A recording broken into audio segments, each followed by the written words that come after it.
Oh nee, das darf nicht wahr sein. Jetzt streiken die schon wieder. Was heißt denn jetzt streiken die schon wieder? Falsch, Herr Kollege. Nicht die streiken, wir streiken. Wie bitte? Ihr streikt. Ich arbeite. Und ich arbeite für euch mit. Und wir streiken für dich mit. Für den Erhalt unseres Mantels. Mantel. Ich brauche keinen Mantel. Ich habe schon einen. Falsch. Den haben die uns im Sommer gekündigt. Nun wird's langsam Winter und die rücken das gute Stück immer noch nicht raus. Na wenn schon, irgendwann gibt's schon einen neuen.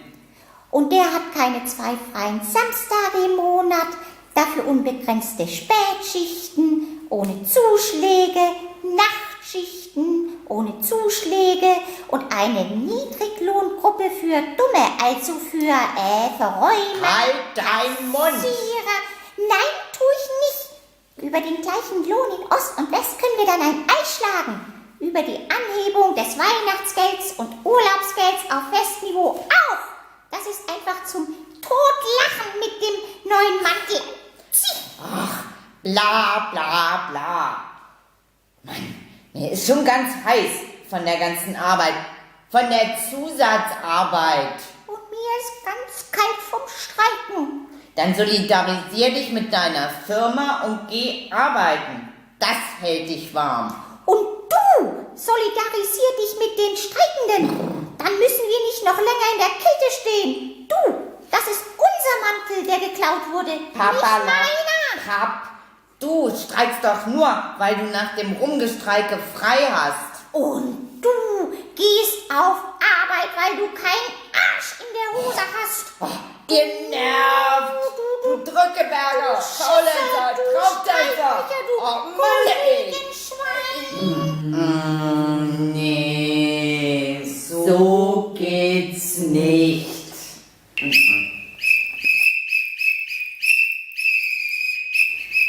Oje, oje, oje. Wie fange ich's an? Ehrlich gesagt, ich bin nicht so geübt im Reden, im überzeugend Reden, im Überreden. Oje, oje, oje, da kommt er schon. Hallöchen, ich wollte... Na, was willst du? Willst du mal wieder streiken? Ja, wir wollen streiken. Mein Guter, eine Arbeitsniederlegung in Form von Streiks ist doch kein Argument. Wie soll man die Arbeit denn sonst niederlegen? Na, gar nicht. Streiken ist nämlich ein unpassendes Instrument der Meinungsäußerung. Überhaupt Streik. Ständig höre ich Streik, Streik, Streik. Wie wär's mit ein bisschen weniger Streik und ein bisschen mehr Bescheidenheit? Diese hohen Ansprüche ans Leben, an die Firma, da sage ich, Ansprüche runterschrauben, Flexibilität hochschrauben. Sei doch mal geschmeidig, Alter.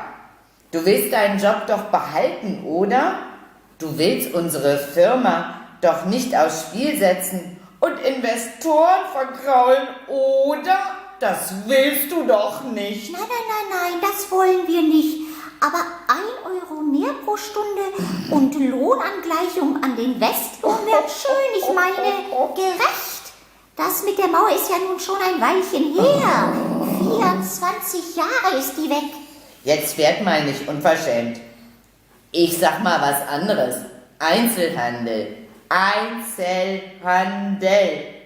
Hast du gehört, für welchen Stundenlohn der kleine Krauter um die Ecke schuftet? Hast du einmal mit Mr. Minute geredet? Zu was für einem Hunger? Na, sagen wir Lohn. Lassen wir den Hunger. Zu was für einem Lohn der in seiner Schusterbude rumschustert? Und wie lange? 10, 11 Stunden allein, ohne Pause. Ja, deswegen muss der Mindestlohn her. Mindestlohn ist das Mindeste. Und geregelte Arbeitszeiten, freie Samstage, kein Dauerdienst nach 20 Uhr, feste Zusagen fürs Weihnachtsgeld, Urlaubsgeld, Lohnangleichung an die Westlöhne. Hey, wollt ihr den Einzelhandel zerschlagen? Wollt ihr den nein, nicht sparen, kaputt verschwenden? Ihr kriegt ja den Hals nicht voll. Mindestlohn, 1 Euro mehr die Stunde. Ach nee. Nicht zu vergessen die Erhaltung des Manteltarifs. Guter Mann, wir leben nicht mehr anno Dunnemals. Ja, wir leben 24 Jahre nach dem Fall des antifaschistischen Schutzwalls. Anti was? Ich höre immer Anti. Und das im Online-Zeitalter, im Zeitalter des Internet-Shoppings.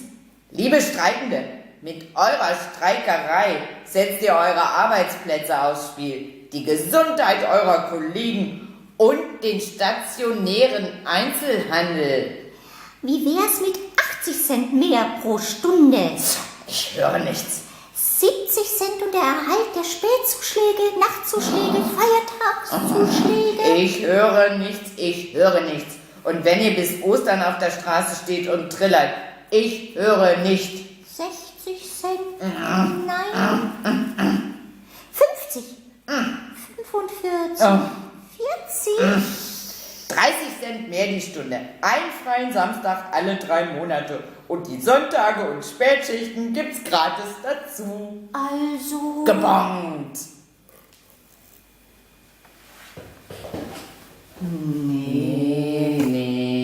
So funktioniert's nicht. Nein. Gut. Wir fordern die Wiederinkraftsetzung des Manteltarifvertrags ohne Verschlechterungen. Wir fordern das Ende der skandalösen Ungleichbehandlung in Ost und West. Wir fordern eine Erhöhung der Azubi-Vergütung und noch eins. Mit uns sind Niedriglohngruppen nicht zu machen. Na sag mal, was ist denn das für eine stalinistische Gehirnwäsche? Also, wenn das der Geschäftsleitung zu Ohren kommt, die schreibt sich längst auf, wie viel Personalkosten sie einspart, wenn diese Idioten, die wieder streiken, doch nur an dem Ast sägen, auf dem sie sitzen. Ach, diese Blödmänner, kann mich aufregen. Und damit die Filialen bei Streiks nicht einsparen, sondern draufzahlen, müssen wir mehr werden. Wir müssen unsere Kollegen ansprechen. Wir müssen sie vom Streiken überzeugen. Wir müssen andere Streikformen ausprobieren. Müssen auf alte zurückgreifen. Müssen zum Beispiel eine ganze Woche streiken. Eine ganze Woche? Und das im Weihnachtsgeschäft? Genau. Weihnachten steht vor der Tür. Wir auch. Was? Wie? Ihr auch? Genau. Und ich stehe drin und muss dem Kundensturm die Stirn bieten? Nee, das schaffe ich nicht. Auspacken, verräumen, disponieren, AEV, Kunden bedienen, Geschenke einpacken. Dann solidarisier dich und streik mit uns mit. Tut mir leid, ich bin schon solidarisch. Mit der Firma. Mit meinem Chef komme ich klar. Der mag mich. Und die Firma ist mein Freund und Helfer. Bei der stehe ich in Lohn und Brot. Nein, ich bin nicht feige. Aber ich will keine Sympathien verspielen und meinen guten Stand nicht aufs Spiel setzen. Kollege, trau dich trotzdem. Hoch die Einzelhandelssolidarität, Freundschaft und keine Niedriglohngruppe. Na, Freundschaft, okay. Und keine Niedriglohngruppe. Gut.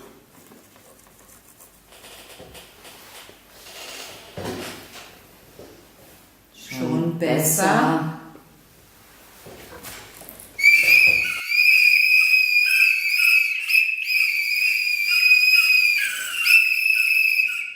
Guck mal, Presse. Na, hoffentlich